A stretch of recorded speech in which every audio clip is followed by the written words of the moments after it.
E-scouting for September bucks. We asked Tony Peterson how to do it efficiently. Tony loves the month of September when it comes to hunting whitetails, and you get to hear some of his tips and tricks on finding the spot for your early whitetail hunt. Here we go. Hope you guys enjoy it. Hit that like button and subscribe if you learned something. Here we go. So we'll go back to that example. You're heading to Nebraska, early season. You're doing your homework now, digital scouting. What is the very first thing you're looking for? Is it access? Is it food? Is it water? Is it, diversity of habitat? Is it a hard edge? Is it cover? What is it? Water. September 1, man. And I'll tell you this, I say that with an asterisk on it because it's water unless the week before there's tons of rain. And then it becomes food real quick. And I say that because if you're going to ask me about public land, I'm always thinking competition. So that's like a constant with me. Like I know I'm going to do whatever other input there is, whether it's food or water, saddles or bedding or whatever. Yeah. I'm always thinking like, how is that in relation to pressure? So that Nebraska example, I've been down there quite a bit early. Some years, when it's 100 degrees, you're like, this is an absolute no brainer because it's water. But some years when you get there, you're like, there's water everywhere. And so what's the next thing? And in all of that is always like, where's the pressure and who's walking in here? But, early season's pretty cut and dry, man. When you're talking water, is there any added value when you're looking at ponds versus creeks versus a river? What have you seen there in the early season? I like water in the cover. So I like, just close to where deer feel safe. So yeah, in a lot of areas of Nebraska and states like that, you're almost guaranteed if you have a creek bottom to have good bedding cover, good browse, just security. And the same thing goes for ponds. You'll find a cattle tank somewhere that, it just doesn't have it. Right. There might be deer tracks around there. There might be rubbed up cedars or something around it, but you're just looking at it going, to get here, they got to walk through 400 yards of open terrain and they might do it, but I'd rather find the little stock tank or the pond that's in, the wooded draw. And, that stuff's pretty simple. Right. But then, with the creek bottom river system thing, that's always going to catch my attention. Like, I don't care what time of the season you're talking about. If there's a river or a stream or something on public land, I'm always interested in that because there's always deer around it. There's probably going to be some kind of good crossing somewhere because there's going to be banks or something that funnels them. And, so it just depends what you're looking at. Okay. So same question, same overall scenario, but it's rained for 2 weeks straight. There's water everywhere. I think it's pretty obvious to go in and find, ag fields on the corner or on adjacent private ground, or maybe there's food plots. Let's skip over the kind of the obvious stuff. Trying to find food sources from an aerial map that relates to security. Do you have any advice? Do you have any tips? What's kind of your strategy there? A couple of things I would think about there. If we just stick with the Nebraska example, if there's tons of rain, there's standing water and all the 2 tracks and everything, and those deer don't have to work to find. You have 2 things going on there. There's probably going to be a major mosquito hatch. There's probably going to be a prevalence of mosquitoes that's going to be nasty. And this happens in a lot of states. Down south, you deal with this a lot too. And so I'll start thinking, okay, where's the food? Because at least I know where they're going to end up at night, where they're going to start in the morning. If there's some food around, private, public, whatever.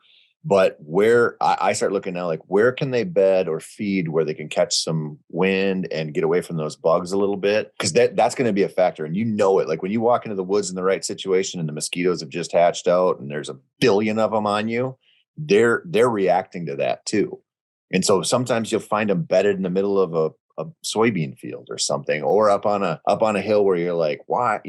There isn't hardly any cover there, just a little bit, but they're so good at blending in. And so you'd look at, like OnX and be like, okay, well, here's the woods. That's where they should be bedding. But when you walk into the woods, if you're miserable from the mosquitoes, they're probably not bedding there. You know what I mean? So you got to kind of factor that stuff in. So it's always like, everybody's always looking for like, what food source right now? And it's like, well, maybe, if you have an isolated bean field, okay, pick that one, but there's all these other things going on out there that they're really in tune to. So we try to kind of distill it down, but you got to think like, what's everything that's going on right now? Yeah, that's a good answer, man. That's something that I don't think about. That's not until you get in that situation, I guess. The reason that I say that is because the last time I hunted the Nebraska opener, that very scenario happened. I had ponds pinned everywhere. And then we drove down there and they got a bunch of rain. The mosquitoes were ruthless. And when I started glassing, I started seeing bucks bedding right in the middle of a soybean field on a walk-in ranch. They're there because they can stand up, feed, they can lay down, and there was wind sucking right down through this valley. And it was like just a little microclimate they found where they've got their food. Nothing's going to sneak up on them out there. And the mosquitoes were kept at bay.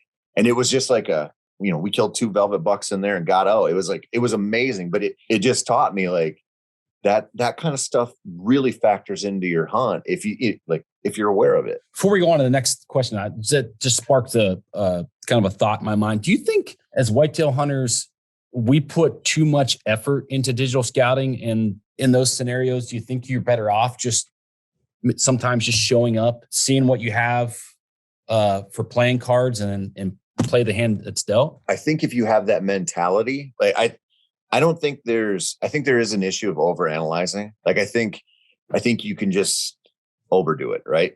Because it isn't an exact science. Like you could look at a property for 1,000 days on Onyx and just miss a ton of stuff just by the nature of the beast, right? So I think it's good to like give yourself a real understanding of the land, but go in with the idea that even if you did put 100 hours of e-scouting in, you probably got most of it wrong, or most of it is just not quite what you need to really make the in the moment decision and get in there. Like if you said, you can e-scout as much as you want, but you don't get to ground truth anything. You got to go right to your spots when you show up. Or you said, we're going to give you a full day to go in and look around. I don't know which one I'd pick because they're both so valuable. And the e-scouting really doesn't matter until you get there. Right. So like that part, you can't deny how important it is just getting in there and going, okay, what really is going on here? Yeah, that's kind of when we recorded the content earlier today, that's kind of the approach that we took, was like, this is a general starting point to get you going, to get you have some type of direction, some type of game plan. That's game plan A, game plan B, game plan C, game plan D. All that could change with what you're seeing on the ground. So I think being open to change, being flexible, not having some type of plan set in stone, exactly what you're saying is kind of the key to that, to not become too attached to your digital scouting. Yeah. And I mean, it really, it's just it's a dance, man. Like sometimes you see stuff through e-scouting where you're like, I'm going there for the rut, and these 2 blocks of timber that pass through this little chunk of public, like somebody's going to go through there in the next 4 days and I'm going to ride it out. And even then, like when you have a lot of conviction, you got to just be open to the fact that if you get there and you start observing or you see that sign, like, we're talking bow hunting, right? Like if you're off by 100 yards, you're off by a mile. Like, right. So, and you get that wrong sometimes, but if you're just like, this is it, all right, go into it and go, that's my area, but I'm not going to settle until I am on that X. And that's not going to be from e-scouting anymore. That's going to be from the sign and what the deer show you.